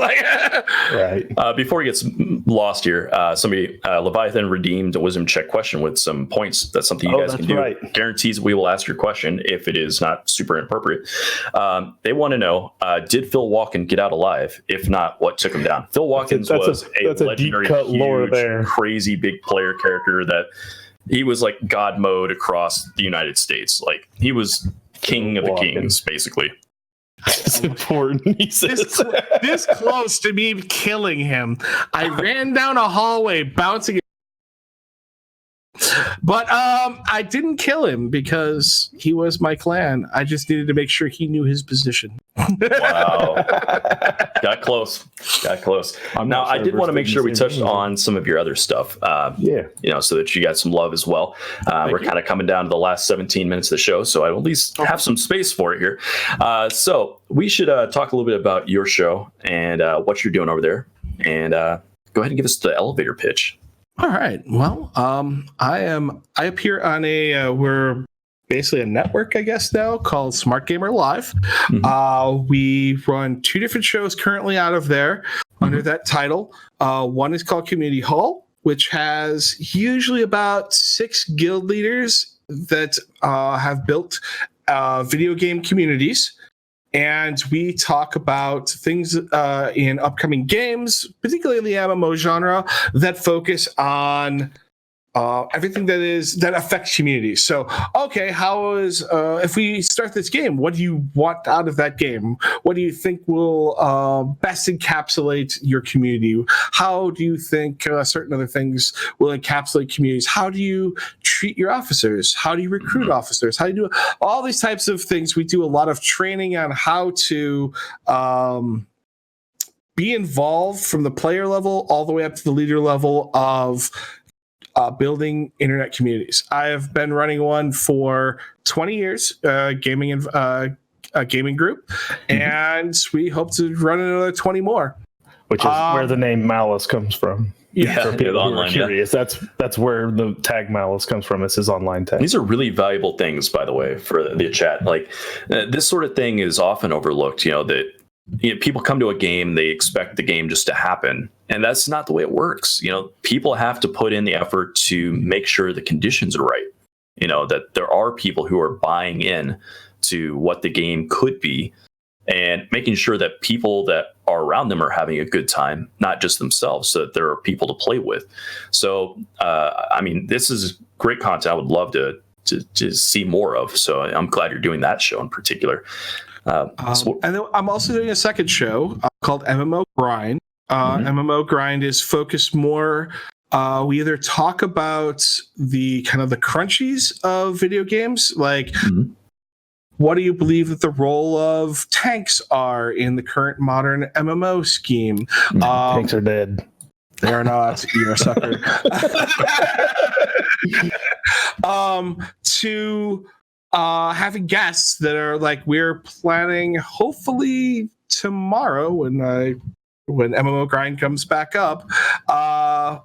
We hope to be having a dev from the Camelot Unchained MMO that's coming out. Nice.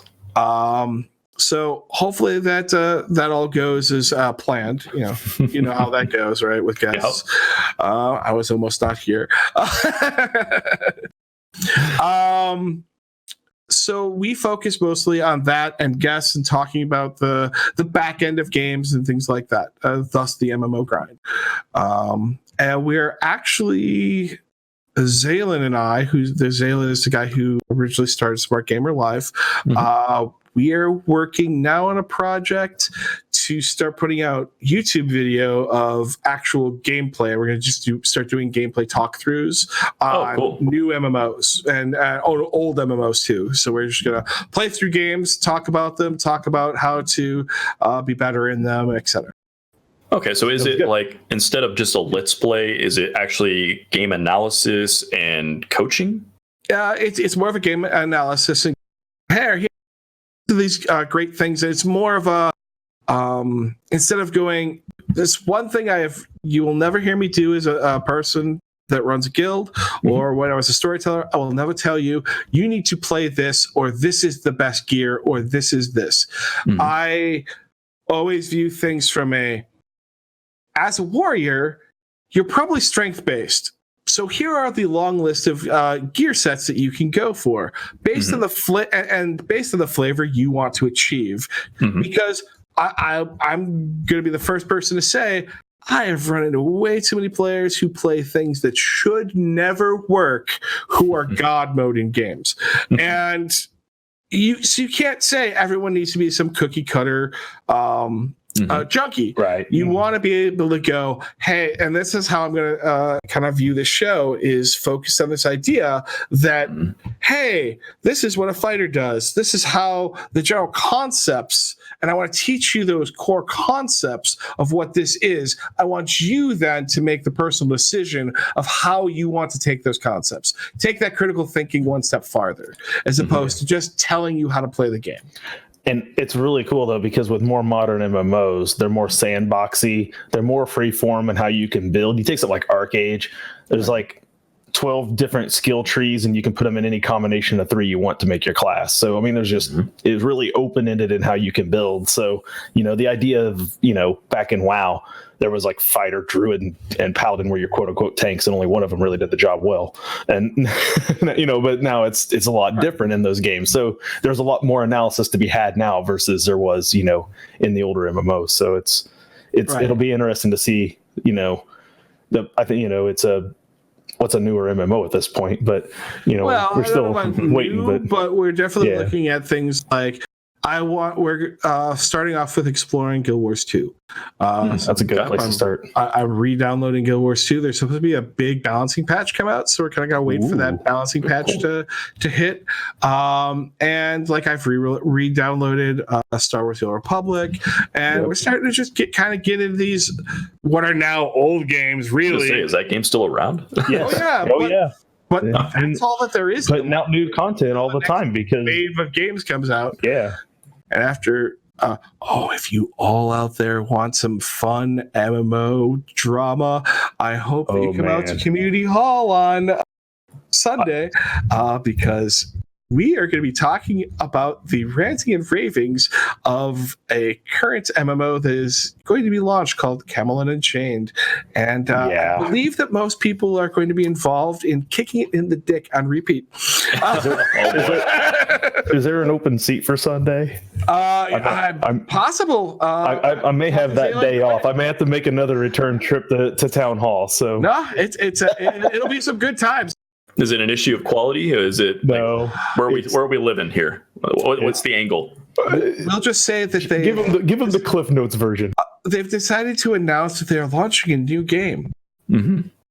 It's not Camelot Unchained. Taken They basically put up a hype piece that was like, see our awesome mass combat system. Great. Everybody that's been waiting 7 years for this game to come out is like, This is a game. here's our new game with mass combat. Oh no! Wow, The community has melted down. Oh boy! To be fair, it's running off a lot of the same properties that Camelot and Chain's going to run off of. So it's kind of like, here's this game that we're going to give you now that you can play with that'll help you learn how Camelot and Chain might kind of work in the future. But the community did not necessarily receive it as well as I think it had hoped for. So it's going to be interesting. Probably wouldn't be one of the positive voices towards all. Oh boy! Yeah. I'm going to be the least negative person in the room. So that might put that into perspective. If you want to watch a violent bloodbath verbally, that show will probably be a very violent bloodbath. Before that, though, this same game, I will be hopefully running a show on a grind with one of its devs and trying not to rip his head off. So, who's a good friend of ours? We do like him if he can be there. We've hung out with him in person. He's a good guy. We like him a lot, but he is going to be on the receiving end of the kicks this week. I have a feeling. So. he realizes this ahead of time. Oh yeah, he knows where he is. Okay. He knows where he's at. I let him know that we were mostly talking about him and his career and things that he does. Yeah. And we'll hopefully not have to bear the brunt of me, at least, attacking him on the subject. Yeah. On the other hand, the chat may not agree with me. Hey, look, whatever I'd want to say about Camelot Unchained, I could say tenfold about Star Citizen. So, Right on. All right. Well, so Jeff, why don't you it's tell us what you're up to these Hey, days? Tay Summers. hey. Tay. So we're going to be heading into convention season soon, and That's right. so I'm helping my dad right now. Art by David Lee Pancake. If you want to check that out, he does Good mostly. stuff. Check it out. Thank you. He does a lot of dragon art, and again, if you guys go to his website, we do have a discount code. It's TT2KB Dragon. And that'll give you a 5% discount on the items there. But we're going to be going to pretty much every convention known to man. I think we got a list of like 55. So I will be on a grind here soon. So if you're at conventions around the United States, take a look for me. You might be able to meet me in person. I would like to meet some of the fans. That would be pretty awesome. And we'll be trying to drum up more business for more guests that are going to come from the ttrpg community. So there's that. The other big thing we've been doing recently is we've started putting up all of the episodes of the Wisdom Check onto Spotify and iTunes, as well as a couple other spots now. I'm trying to get it all spread out to all the different podcasting options. So if you want to take a look for that, it's TableTop as one word, all spelled out, the number 2, keyboard, all spelled out as one word. And that's you'll be able to find us. You should also check out our Discord. So I'll go ahead and link that real quick. This is where you can join in and become part of the community. So if you're not already on there, go ahead and jump in there. We'll welcome you in. You could chat with other fans. We could share. If you're a channel that has TTRPG or video game content, you want to promote yourself, come over there. We have a whole section for that. We love helping groups out and building that community. So be part of that. Let's see. What else do I have? We have a couple more shows happening this week. That'll be pretty interesting. We do. Yeah. So tomorrow is the Bardic Knowledge, which is Cam's new show, where he walks you through himself making game music for our D&D game.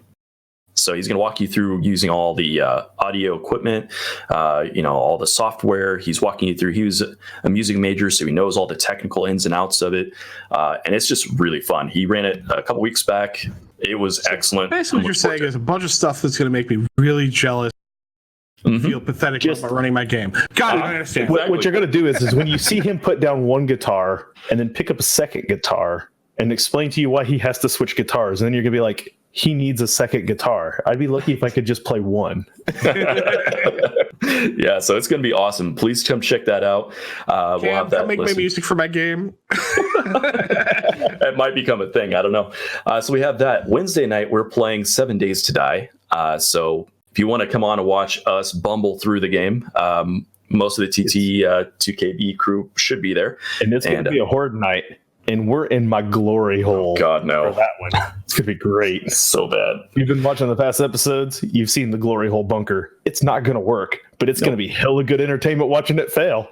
Yeah, so that is going to be action-packed and exciting.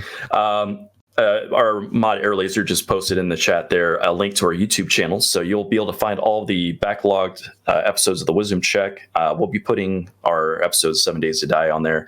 Eventually, we're going to get the episodes of the Everstorm, which is our 5th edition Dungeons & Dragons game. It's very great. Leviathan in chat here is our DM. He rocks it out, makes it a huge effort to be very creative, creates a homebrew world that just rocks everyone's socks. So come check that out. It's going to be on Saturday nights. We'll update the schedule down below to let you know when the next one is. So hopefully we'll have those episodes up on YouTube relatively soon. And so what am I missing? I feel like I'm forgetting something. Anything else? Show-wise? Well, we're here next week. We are here next week. When is your next Zweihander game? That's usually on Thursday nights. Well, when you get around to my part, I was going to talk about it. But excellent. Yeah. So let's go ahead and let you plug that, and then we'll. Well, first and foremost, here on Tabletop to Keyboard, you will find me here next Monday with Jeff. We're doing the Wisdom Check again. With just a quick glance, I believe our guest is 1-in-20 D&D. That's correct. I believe that is correct. Yeah. And thank you again for the raid tonight. So that was awesome. We haven't picked topics for him next week, but I'll get hold of him. We'll get those things hammered out. So if you're wondering what we're going to be talking about, he's still in the chat. Thank you there, awesome. 1-in-20 DD. Hey, get hold of me this week. We'll come up with a couple topics that we want to talk about next week. So we'll get all that figured out. That's next Monday, 10 p.m. back here on TT2KB. Following that night, not this coming Thursday, but a week from this Thursday, will be the next game of my Zweihander game, Terra and Treefell. Nice. Malice here is the leader for my online gaming community, Plague. Two of the other guys in Plague, Woda and Georgie, are players in my Zweihander game. That's where I found them from. So Woda and Georgie, if you're familiar with them, they're in that game as well. So you can come check them out playing some Zweihander. We got 4 game sessions left. Yep, and you can find all those episodes up on our YouTube channel, by the way. So go check that out. So we're winding down the first parts of this story. It's going to go for probably through March. Every other Thursday, 9 p.m., you'll be able to find us here playing Zweihander. Very nice. Oh, and as I've been I didn't actually give you any times when my shows are. So that would probably be useful information. I was going to make you do it. The community hall is at 5 p.m. Central Time on Sundays. And on Tuesdays at 6 p.m. Central Time is MMO Grind. Nice. Very cool. And all the times for the Smart Gamer Live stuff, if you join our Discord, I have a graphic I've put together that has all of our allied streams that do video game content. All their times and what they're playing and everything currently is on that. And also, if you join our Discord, you'll have a chance to get in our community 7 Days to Die game that we're running, that Airlaser's running for us, actually. Airlaser's put that thing together. Yeah, you can get in there. It's wide open sort of PvP. I don't think she knows the thunder she's called down, but it's I'm going full Gladius Rex mode in this game. Oh boy, it's going to happen. So nice. You're saying I need to log in? I'm saying there's a chance. So we'll get Narth in there to start building Plague Spire out in a corner somewhere. I just went ahead and linked our stream team as well. So make sure you're checking out our friends and family here, essentially. So Airlaser, our modded Sentry, does a nice variety stream. She plays a bunch of games. She does a wonderful Dungeons and Dragons games on Friday nights. So check that out. They're playing a module this time around. So it just got started. There's 3 episodes in at this point, I think. So you'd be catching in pretty close to the ground level. It's a good game. We got Grouch Couch. These guys do a real festive game. They just finished season 3 of Drunks and Dragons, where they just took down Savage Santa last night. If you missed that, it was a hell of a good time. Savage Santa has been there. It's a whole nother story about how Savage Santa came to be, but they do a lot of really cool costuming. They do a really lot of cool content. They will drink every time you cheer, follow, or sub. So yeah, it's a sloppy party excitement. And a lot of good times. So check out the Grouch Couch. The Liching Hour. He just held his birthday bash on Saturday. I was fortunate enough to get to be a player in his 11 or 12 player Dungeon Crawl Classics game. It was a funnel game. There were deaths. I played an elven glass blower with a daughter who was a professional blower, and we were on a mission to find her. Your daughter was a professional. Yeah. So my character, the only other item my character had besides his hammer was a set of beads, and they were undescripted for beads. So you can only imagine where this storyline went once I joined. So it was a good time. But you can find that on the VODs. It was about a 4-hour game. There was me, DM, Chuck, the guys from the Grouch Couch were in it. Some of the other fans from the court. We were all in there. It was a good time. So if you find that on the VOD over at the Liching Hour, it was a hella good time. Liching Hour also does some other interesting things. Viva La Dungeon is tomorrow. He'll be covering a couple of ttrpgs and doing some reviews on some of them and a lot of other community content stuff. So you can find him there tomorrow night as well. And on, I think, Friday nights, he's oftentimes is doing, putting together videos. They're between seasons of Drunks and Dragons, which he does the videos, the intro videos for Drunks and Dragons. He does them for them because he's really involved with their community and everything. You get to watch him put them together. You get to watch him do all the video editing. He's a fantastic actor and voice actor. Like, it's really cool to sit and watch him do his thing. It's pretty awesome. So, and then we got our newest Dragons in the Dining Room is our newest member of the stream team, who I have not had much of a chance to check out because their time slot is while I'm at work. So I think Jeff's seen more of them than I have at this point. But so they're looking to run a show in the style of the Wisdom Check. So they're going to be putting that one together. They also run their own Dungeons and Dragons stream. And so if you're looking for tabletop streams, we've got you hooked up with our stream team. So go check them out. I also linked our merchandise down below. So if you're interested in getting some cool shirts, some bath mats, a curtain for your shower, stickers, there's all kinds of stuff. I like my coffee mug personally, but they're all there. So go check them out.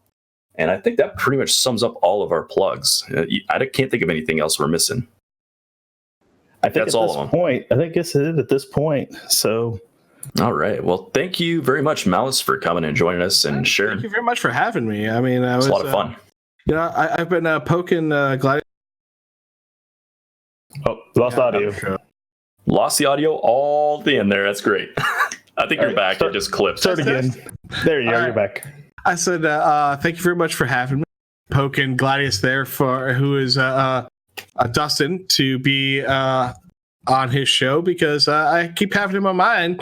So I figured it was just it's the honorable thing to do, right? It is the honorable thing. I've been wanting to have him come on because, like I said, ever since the beginning of season 1, me and Jeff have talked a lot about LARP, and I knew when we got around to finally getting around to doing an episode about it, I knew I wanted to have you come on as a guest for that for sure because of your extensive history with LARPing. So I was glad to finally make it happen. 12 years of LARPing. Yeah. So I was glad to make it happen, and I was glad this all was able to finally go down. So I'm hoping to get to come back on Smart Gamer Live sometime soon. But you guys need to quit picking my work days to ask me, and we'll figure it out. So. Awesome. Well, do we have anyone to rate tonight? I was just looking at it. We're going to be good streamers over here. We could take care of people. We could dump on Scraticus. I like Scraticus. Gonna roll into Scraticus. All right. What are they doing tonight? Dungeons and Dragons? Yeah, let me check real quick. I like it. It's Tact and Diplomacy, penultimate episode, Fight at the Life Tree. Ooh, that sounds exciting. That sounds fun. Let's try it. All right, everyone, stick with us. We're going to go over there and spread some love. Watch some D&D, I think. Thanks, everyone in the audience. Appreciate you all. Hope you guys had fun, and we'll see you next week.